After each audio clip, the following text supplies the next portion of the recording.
Railway station पर, platform पर या फिर ट्रेन में अगर आप भी कोई खाने पीने की चीज खरीदते हैं तो ये वीडियो आपके काम का भी हो सकता है। एक बार देखिएगा जरूर।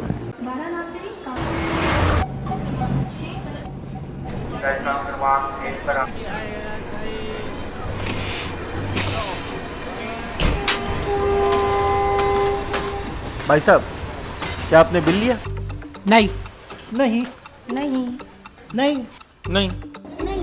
नहीं नहीं नहीं नहीं नहीं अगर बिल नहीं मिला तो फ्री है। Free free free free free free अच्छा, फ्री।